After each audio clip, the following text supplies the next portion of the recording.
Hey everybody, welcome back to We Are Podcast Network. This is I Hate Being Sober, Season 1, Episode 5, A Punk Rock Mentality with Greg McKinney. If this is your first time checking out the podcast, thank you so much. Please go to your favorite podcast app, Spotify, Stitcher, Podbean, or iTunes, and give We Are Podcast a like. And if you get a chance, head over to our social media. All links can be found in the description. We're at Facebook, Twitter, and Instagram at /We Are Podcast. With that said, on to the podcast.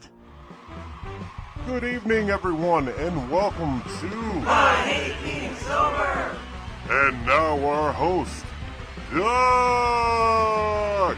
Hey everybody, welcome to I Hate Being Sober, a podcast about personal stories from epic people. And today we are going to talk to Greg McKinney. Hey Greg, how you doing? Hey, what's up, man? Hey, we're talking through the magic of Zoom meeting because we're all in quarantine still, and it's wonderful. But Greg has been on We Are Error 3 times, but he has definitely been our guest on We Are Error. He did Jokercast, he did Christmas Cast, and he did one more. What was the third one that you did? It was a quarantine cast, but I think I only chimed in like maybe twice. Yeah, only twice, because we were drinking, we were having a good time. We were having a blast that day. And then we played Mortal Kombat, which Greg is a huge fucking fan of. But anyhow, we're here today to talk about something that me and you share, and I think it's really cool. And we've only hung out a couple times, but one day we were day drinking, we were having a fucking blast, and me and Greg got on the roll of punk rock mentality, what it's like to be that way. And we're almost the same age, but we both kind of grew up in the punk scene in our small, wherever we're from. You're a bit of a punk rock, and you got that punk rock mentality. So let's start from the very beginning. Greg, where are you from? I'm from Dallas, Texas. East Dallas, Texas. Specifically. Right. Born and raised. Lockwood area. Yeah. 214. Growing up, what were you like as a kid? Because I think that plays into going to the punk rock kind of mentality. Let's see. I was not a wealthy kid. I was an only child. Grew up in apartment complexes my whole life. And thankfully, there was a lot of shit around in my neighborhood that I could go run around and do. So I was big into bikes, like riding bikes, going into the woods, going creeking. There was a bowling alley very close. Spent a lot of time in a bowling alley. So I just kind of grew up that crusty kid, always had a runny nose and always getting into shit. And Street left to my own devices. Did you have a curfew or not really? No, not really. Yeah. Not really. Were you a bad kid or were you a good kid? I can't imagine you being a bad kid or even a troublemaker in any form.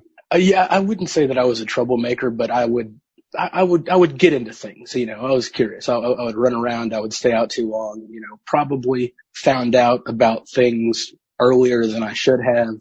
Yeah. I mean, I wouldn't say I was bad. Like in this, I didn't like getting into trouble, and I never got kicked out of school or had a problem with fighting or anything like that. But I was probably the kid who would dip out of school and like go smoke cigarettes down in the woods or something, creaking and smoking at the same time, no doubt. Yeah, that was me. So slightly mischievous, but it sounds like you kind of got away with it. I have a brother, Mike, who never got away with anything, and I have a brother, Matt, who got away with everything because he was sneaky as fuck, and he was good at it.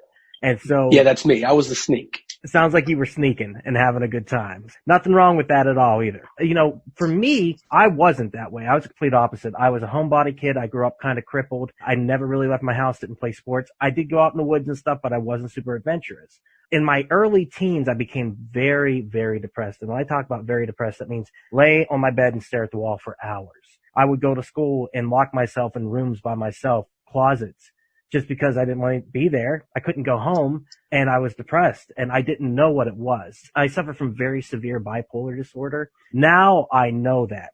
When I was younger, I couldn't explain why I'd be fine and happy for a week or two, and then the next 2 weeks, the suicidal thoughts would kind of kick in. But one saving grace of that is I met a friend, and my best friend, still to this day, his name is Ben. He actually was on the first I Hate Being Sober podcast, and he brought into my life, and I just want to say this too, I had a great family life. It had nothing to do with my home life, but it was my social life and growing up crippled and being teased and picked on and just berated for my entire childhood. So when I met Ben, he's one of the first people I ever met who didn't look at me like I was a monster. Because the kids that I grew up with, I had leg braces, I was in a wheelchair, I was the weird kid and they didn't know how to deal with it. So Ben comes into the picture and he starts treating me like I'm an equal and enjoys my personality. He's very easily amused, which is always a good thing, especially if you're somebody who craves attention constantly. What happened was Ben was getting into punk rock. He was getting into the fast music. He was playing a guitar, all the stuff that goes with that not giving a fuck attitude, fuck authority, all that stuff. And because my friend, I saw how happy he was, I latched onto that stuff too at the same time. And that's how I kind of got into a punk rock mentality. By watching him not give a fuck, it helped me not give a fuck. So that's how I got introduced to kind of my punk rock lifestyle. How did you find yourself in that? Nah, basically, I always thought that it was cool to be the, I don't give a shit kid. Like that was my thing, was to stay away from people or to try and appear as mysterious and cool. And that was my thing. Defiance and the lack of respect for authority and all that stuff. That wasn't so much as just being a crunchy kid, like just, running around, getting into shit, jumping fences, going down in the tunnels and stuff like that. The music and the lifestyle was secondary to that. That's just kind of the direction that my childhood went in. I was always, running around with maybe kids who were a little bit older than me and dare you to throw the rock at this window or something like that. I would do it sometimes, but I don't know. The music and all that stuff was, I wouldn't consider myself a punk in the sense that at the time I liked punk rock a lot, but I was also really into reggae and drum and bass and Jamiroquai and Beck just a ton of different kinds of stuff. So. Right. And for me, punk rock doesn't necessarily mean just a music style. It means a mentality and a lifestyle. And I think that you said it best the way that you said it. It's how you live your life and your attitude towards a lot of the things. So when you're talking about, like, I might throw the rock at the thing and be, that kid, but I also might not be. The kids around you, did they peer pressure you, or just kind of go, well, do it if you want, do it if you don't want? Yeah, I had some crazy ass friends, and they would kind of rope me into going along and, getting into trouble or just getting into shit. Hey, got a dozen eggs, let's go find out what these do. Yeah. Just a little shit like that. Instigating you. Pure instigation. And of course, this thing that I kind of love about it is it's a suggestion. If you want to do it, that's cool. If you don't want to do it, who gives a fuck? And for me, that's something that kind of plays into when I was a kid, and I know you showed me videos, we ended up being in a band, and I was a drummer, Ben, who was a guitar player, and then, there were revolving band members, and we did 2 variations of a band that we were in called Something in Itself, but it was really just a bunch of kids sitting around noodling, as Greg likes to say, playing some instruments and having a good time. Did you eventually get involved in kind of a band scene, kind of like that local punk rock scene too? Yeah, I mean, not so much punk, but the people that I hung around with, they were as broad as I was whenever it came to different kinds of music. I had one buddy named Justin. He was a guitar player, and he adored Tom Morello, and all the innovative stuff that he would do with guitar pedals, and he loved Jimi Hendrix and that kind of style of stuff. I always played the bass. I don't know. I guess I liked Flea a lot, and I liked, the old Motown, kind of interesting, cool bass lines. I was never a technical guy, but we had this other friend named Justin, who was a drummer, and he was the real punk rock guy. I don't know. Just the way he acted was so punk rock. Yeah. But what was it? Get in your face. Get in your face. He had that strong attitude. Get in your face. Was he loud? What was it about him? Was he even a drummer? Obviously, we're crazy. But what was it that really set him apart and made you feel like he was the one that was living that true mentality? He didn't give a shit, and he wasn't hateful, and he wasn't about breaking the rules or being contrarian, defying authority and shit like that. He would just speak his mind, like that governor in your brain that told you not to say that, don't do that. Like, for some reason, he didn't have that. There was no switch at all. He was happy. He was just constantly laughing about shit. He was silly. And, a lot of the things that he would say was goofy, and like he would just get up in your face. If he hadn't seen you for a day or two, he would run up to you. He would get 6 inches away from your nose. He would grab you by your collar and pull you in even closer as if you were going to kiss. And he'd look at you right in the eyes and he'd be like, fuck you, motherfucker, and then spit in your face like, puh. He would holy shit. He never spit, but he would make that noise. Uh-huh. And that was the most hilarious thing to him, was to invade your comfort zone. Right. And really get in there. Yeah. And you would push him back and you would like wrinkle up his shirt, or grab his hair and pull his face away from yours. Y'all were rough. Like, no, he would be laughing the whole time. Just like, what are you going to do? So he was like everybody's big brother or everybody's little brother, that he just loved everyone that way. Yeah, Yeah, he would never hurt you. He would never do anything. Like, he was just trying to get some kind of rise out of you, some kind of reaction. He'd be like, why can I kick the shit out of you? You know, and like, what kind of a question is that? You know, just right in your mouth. Yeah. So that was probably my biggest influence at the time. I wanted to be like this Justin. He was a fucking creep. I mean, he's hilariously funny, and, you know, everybody loved him, everybody adored him, but that was the attitude that I wanted. That was the behavior that I wanted. Right. So you, like myself, had somebody you looked up to and actually made you feel like you were part of something bigger. Is that correct? Yeah. Yeah, I would say so. There was something in his brain. There was something in his behavior that I didn't have. And that was my idea of punk rock. Just, man, you're all up in my shit. I can smell your breath, man. You're too close right now. And he'd be like, I don't give a fuck. Fuck you. Yeah. Just like, you know, act like he was going to, I don't know, poke you in the eye or pull on your ear or just something like that. You're in a band with all these guys. How much did you play? Did you guys play often? Me, Justin, and Justin. Yeah, we would play every day after school. We would go back to Justin's garage, and he was the drummer. So his dad would not be home yet, and we would set up and play. Like, I had my bass over there, and the other Justin, guitar player, had all his stuff over there, and we would just play songs off the radio. I mean, they would never be too punk, but Justin, the drummer, he had a way of making every song into some sloppy punk song. I don't know if you remember that song back in the 90s by this band named Wit. Yeah. And it started off like this. Yeah, of course. So Justin would take that and he would play it twice as fast as it's supposed to be played, and he would start singing. What's that sound like? It's like, but you forget about the things you said when I was drunk. Did I made call you that? You know, and that spitty kind of, I don't know.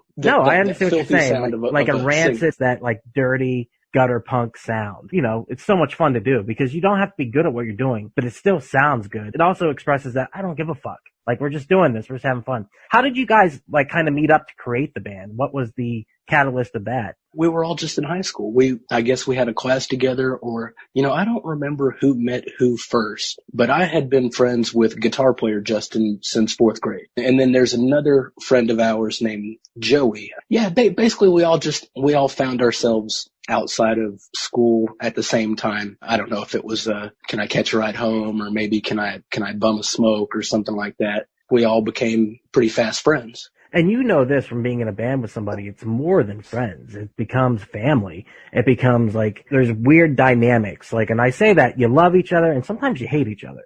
And there's weird power dynamics within that. But as long as you don't get too involved in that and everyone kind of stays punk rock about it, it's all fine. We used to have a thing in the band where we would start jamming or noodling, as you say, and we started playing something and we'd be on it. And 2 out of the 4 of us would really dig it. Well, if all 4 weren't on board, we'd be like, okay, this isn't really working. And we'd be like, well, never happened. Never did it.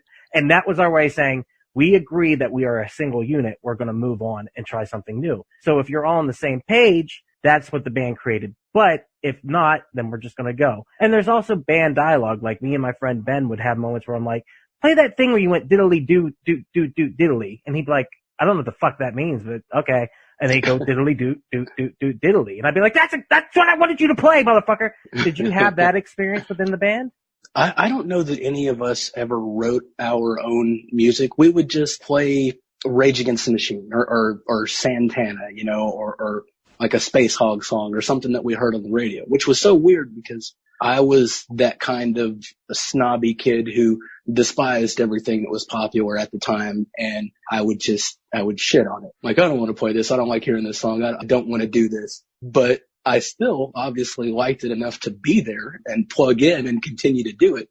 But doesn't that go along with the punk rock mentality of like, you're supposed to say fuck this or fuck that? Because it's funny to hear you say that now because you're like me. You're eclectic. You like fucking everything. I don't know if I could throw anything at you and you'd be like, no, Doc, that's not good. You pretty much like all types of music. It's funny to hear you say that you were a snob back then when it came to that. Are you like that though? Like now, do you dislike certain things or do you kind of enjoy everything? I don't know. I guess I'm not as snotty about it now as I used to be whenever I was younger because I would feel like this sucks. You know, fuck this. I don't listen to the radio. Green Day's, they're whack. You know, I don't like the Red Hot Chili Peppers, you know, and all this stuff that they would like.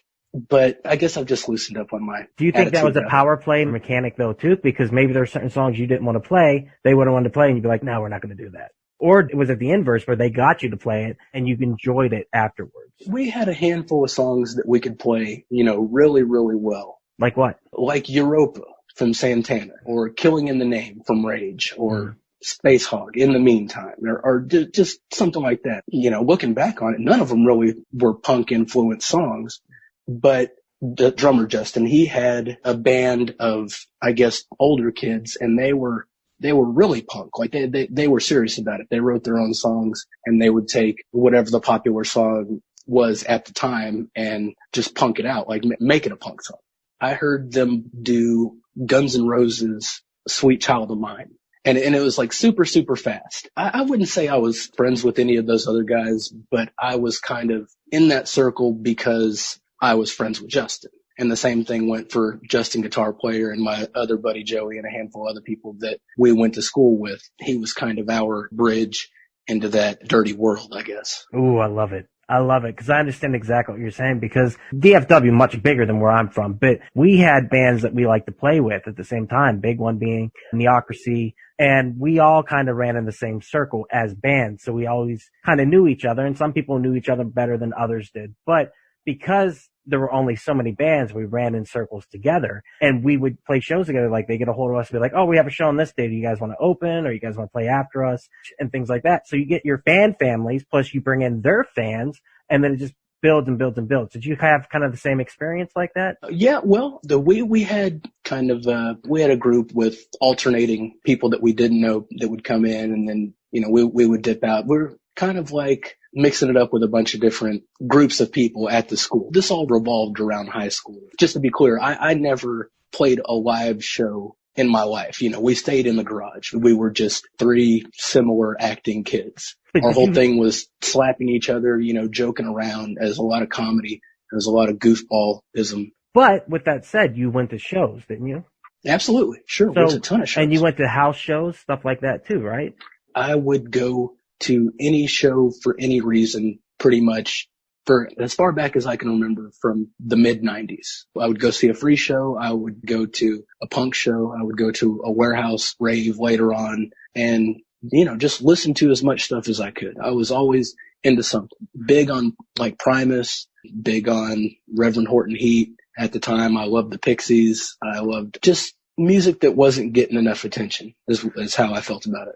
Well, let's talk about that. I think that plays into the punk rock mentality of wanting to go to the shows and be part of that community. You said that there was stuff happening all the time. So how many shows do you think you went to a month? You know, one or two, or was it more than that? Yeah, maybe one a month. I would say that if there was something going on and I could make my way out there, or get somebody to drop me off out there, or if I had a couple of dollars in my pocket, I would go to a show, even if I didn't care about the music so much as just the scene. You know, I felt like I had something in common with these people, so maybe I don't feel this particular tune, but I do like what's going on here. I like being involved in this.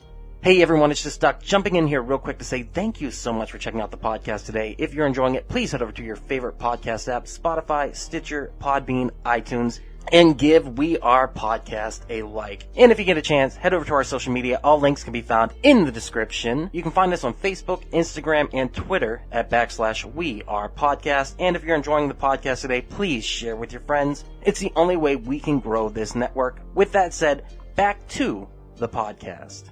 Well, it's a very unique experience, and that's where I wanted to go with this, because being part of that scene, the music scene, regardless of what it is, when you're younger, is very novel, because not everyone does that. Not everyone gets to go out and just bum around with their friends, smoke cigarettes, talk BS about nothing, kind of be a bit of an outsider while being involved. And for me, that's why it's so important, because sometimes the shows weren't as important as the camaraderie of being around our friends in a community and meeting new people. You know, now people are more connected online, but it's crazy when you would go and meet new people and immediately you felt like you were connected to them because, number one, they played music. Number 2, they probably enjoyed the same music as you. Number 3, they had a lot of the same ideals. Number 4, sometimes they would challenge you and really make you think outside. And there would always be small circles of people, whether they were doing bad things like drugs or whether they were just having an intellectual conversation and really trying to find who they were as a person. So for me, that's why the scene was so cool to me, because I was being influenced by people who understood life better than I did. And because I could hear them and their perception or the perspective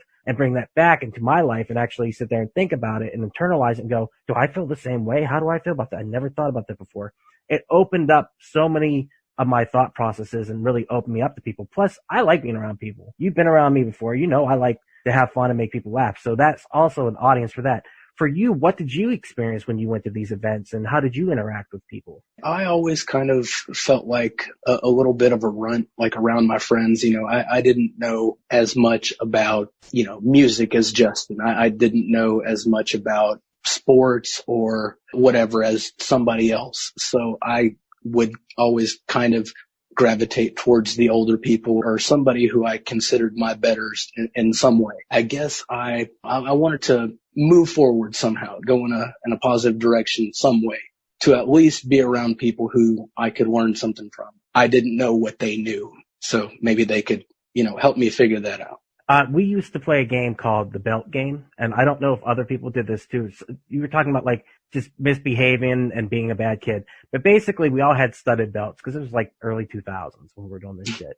Hopefully you wore a studded belt once or twice. You know what I'm talking about. But we had those studded belts, and we used to play a belt game where we take off the studded belt and hit each other as hard as we fucking could with it. And that means on the arms, on the back. I think once or twice we took it to the face. But that's that level of punk rock stupidity where you're doing something that's totally ridiculous for no other reason other just to make your friend laugh. And that's one of the little games that we used to play. And it's so dumb. And no one was like coaxed into it. People would be like, let's do the belt game. I'm like, what the fuck do you mean the belt game? Let's fucking do the belt game. And you pull off the studded belt and be like, we're going to crack you hard. Boom. It's a weird form of hazing that kind of bonds you too, because just like family members fight, like I've got plenty of brothers and we fought. It's the same thing. I'm fighting with my family, but we're playing. For me, that shit was important too, because it's a bonding thing. You know, sometimes it's weird when you're with a group of guys you're in a band with or you're close to. You might not say a fucking word for hours. You guys don't even talk. And then the next thing you know, you're rattling off shit. You're making each other laugh hysterically. It's so nice to have friends that you're that close with and really have a singular cause together. So did you kind of experience anything like that when you were in that community? No, never hazing. The aim was never to like, I guess, hurt each other or make anybody pissed off at you. It was more of that, like, I'll do anything to make you laugh. I'll do anything to shock you. I'll do anything to make you open your mouth wide enough so that I could, you know, probably stick like 4 or 5 fingers in it just right before you closed it. You know, it's so funny the way you said that. The way I guess I made it sound bad because ours was the same thing. When we were hitting each other with the belt, it was allowed. It was never like, I'm going to whack you when you're not paying attention. It was permission. Like I'm putting out my arm. Go ahead. It sounds like it's the same thing with you. Actually, the mouth thing sounded way worse than anything we ever did. But it's that fun of being like, I'm fucking with you, but I'm fucking with you because I love you. Is that what you're saying? Yeah, I would say so. Just picture me standing in front of somebody and talking to them just long enough to distract them so that another one of my friends could go hunch down behind them and I could push them over so that they would, you know, fall backwards onto the ground. That was the whole thing. And just be like, ah! Dude, that is great. I used to do this thing to my friend Ben where he would be standing there talking to somebody, and I would crawl in between his legs screaming, stick in the mud and you didn't know you were playing, stick in the mud and you didn't know you were playing. And he was like, just fucking with them. It's that punk rock community just fucking with each other, having a good time.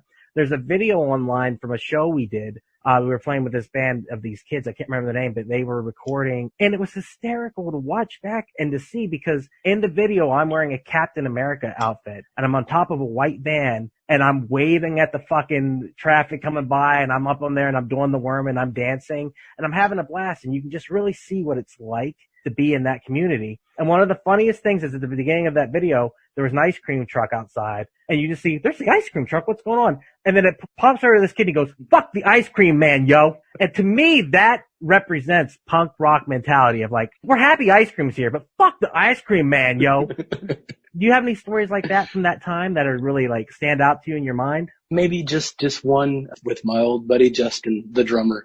again. Like, he was so weird, and he would say things that were just so out of line, and just only to make himself laugh, or only to make somebody else, who wasn't in on it, laugh. But I remember one time I was the kid with the car, right? I had this little nasty beater car, and all of my friends would pile into it, and we'd start the car up, and this white smoke would just go across, the whole parking lot. So we would all just pile in, and we went to the Wendy's drive-thru. And I had been listening to Justin, all week long, or for however long, talk about getting this bacon ranch chicken sandwich. And he just wouldn't stop about it. So he was so excited to go through the drive-thru. I remember him, he's like laying down in the back seat. He's like, oh man, I can't wait to get this sandwich. And then we ordered it, that she handed him the order, and he's still so excited about it. He's unwrapping it. He's looking at the sandwich, and he's talking to it.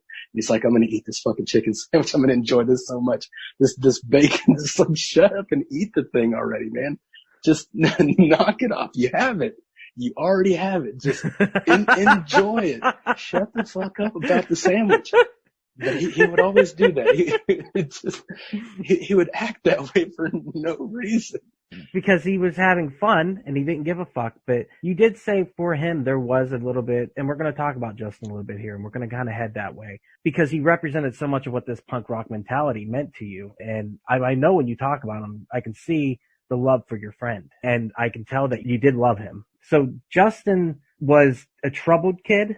Not that I ever saw, not that I ever knew anything about. He was always happy. He was always, grateful for everything. He never, met a stranger in his life. He was just the person who would reach out to anybody.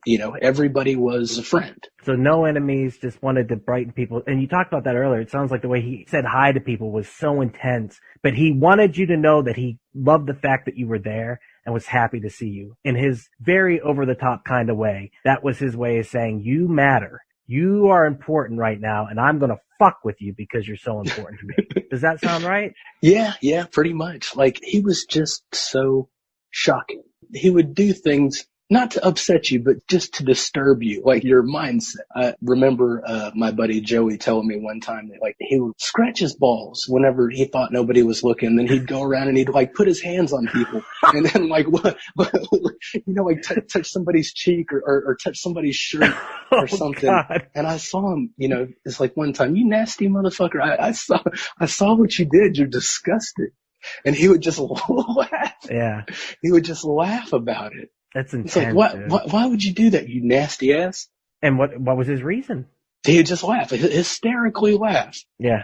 Maybe I don't know if you guys saw that or not. It's like, oh, sorry that's about so that. good. Like, yeah. So he was like that with you guys, but was his home life difficult, or he got into drugs? I can't remember what you said before. This is before me and my pals ever met Justin. But the story was that he had gotten into some kind of drugs or maybe something in his younger years before, we met him. And he was kidnapped in the middle of the night and, like, zip tied and put on a plane and found himself in Western Samoa, American Samoa, in some kind of a crash course rehab program. You could, I guess, hire these people to take your fuck kid, your shit kid, and somehow, like, rehabilitate him or teach him how to live in the world. And I've never done any research about it. I don't know how much of that was true, but I did see some pictures of him, like, wearing the traditional lei, and he would tell us about all this stuff that they would make him do. They would make him do worksheets. Like, they had a strict no whacking off policy. Like, they would go by and check the beds and be like, no foo-foo. They would tell him no foo-foo. No foo-foo? Yeah. Fuck. I was like, duck meat to foo-foo. No. I'd be doing like, fuck you. Another thing was they had to make you earn everything that you got. I think level 1 was you earned salt for your food. That they would reward you based on how well you were working the program or doing the system. It's like jail for kids, I guess, on some primitive island, some weird thing, I guess, where they ate coconuts or, whatever. Another thing that they made him earn was this thing called cocoa rice, which is what he told me was rice with, some kind of, like, Nestle Quick or some kind of a chocolate powder in it that was really considered a treat. Wow. And I've grown up in civilized world in East Dallas, to where if you wanted something, you could just go get it. Like, yeah. If you wanted a chocolate pudding cup, there was no earning anything, right. Especially not at that age. So he must have been into something really bad or something that they decided to do that. But how long was he there? Did he tell you? I think he was there for a year. He was maybe there for a year or a little bit over a year, because he was our age, maybe like a year older than us. But, whenever he came back to the world, found himself in the same grade as us, even though he belonged at least 1 or 2 grades ahead of us. Right. So he was a little bit older, so that probably played into you looking up to him too. Do you think that affected him having that personality then, and kind of being like, listen, I've seen the other side. Fuck that. I'd rather be this person and have fun and just get at you guys. Yeah, maybe it did. Maybe it did make him that way, but I didn't have anything different from that to compare it against, because he was always cheerful. He was always grateful. He was always happy every time I saw him. That was just like, again, he had something in his mind that would just not acknowledge anybody's, I guess, struggle. He always seemed totally content, totally happy. Right. And I can't remember a time when I ever saw him where he wasn't smiling or when he wasn't laughing. And just enjoying every day. And I think a lot of people don't do that. And I think that's important, because a lot of people forget to live in the present. And maybe that's something that he knew, because a lot of us live in the past, and too many of us live in a future that does not exist and will never exist. And we neglect the present, and we neglect being able to enjoy the present for whatever reason. But it sounds like he had figured that out, that living in the present and in that moment with friends was super important. So he is no longer with us. Justin has passed away. Do you mind talking about that? I lost touch with him for maybe about a year or so before he died. He, I believe, was from Richardson or some other little suburb in Dallas, like maybe closer towards the north part of town. I guess he had gone back over to that area to be with some of his older friends or some of his family or people who lived in that area. So I didn't see him too much. The last thing I had heard about him before we found out was that he was working at Campese's, and that he had gained a shit ton of weight because he was eating all of the pizzas, as working there. I guess drank a little bit too much, maybe mixed some kind of medicine with booze or something like that. But it was a situation of one night he went to bed and he just didn't get back up. Oh, damn. He was pretty young, right? Yeah. 15 years ago. 22? Yeah, that sounds right. Damn, dude. Damn. How did you take that news when you heard it? I was totally shocked. Yeah. We had known his dad pretty well, just from coming to his house every day after school. And I don't remember if it was me or Joey or Justin who found out about it first of all, but the three of us showed up and just kind of went into the services. And it was in Richardson. It was in another part of town. But yeah, he had a full room during his services of people who would just come and take the floor, take the podium, and give everybody their own Justin stories. So I wasn't unique in that I had this relationship with a crazy person. He reached out to everybody. Like, he infected everyone around him with that same kind of a mindset, to where things were happy. Things were so goofy and cheerful and funny. And that's probably the thing that I remember most about him. Totally. That's why I miss him so much, because I've never met anybody who has that same kind of behavior. Who just walks in a room and it changes. Everything's new. Everything's different. Because they're there, everything is better. A friend like that is very rare. For me, what's scary is they always say that the stars that shine the brightest burn out the fastest. But like you said, you carry with you the things he taught you, and especially that punk rock mentality of get in your face, be loud, be rowdy, do fucked up little shit just to mess with the authority or mess with the status quo. It really does. And I got to express this to anyone listening. If you do not have that mentality, no matter what age you are, you have got to find it, because it will save you over and over and over again, because it allows you to be 100% yourself.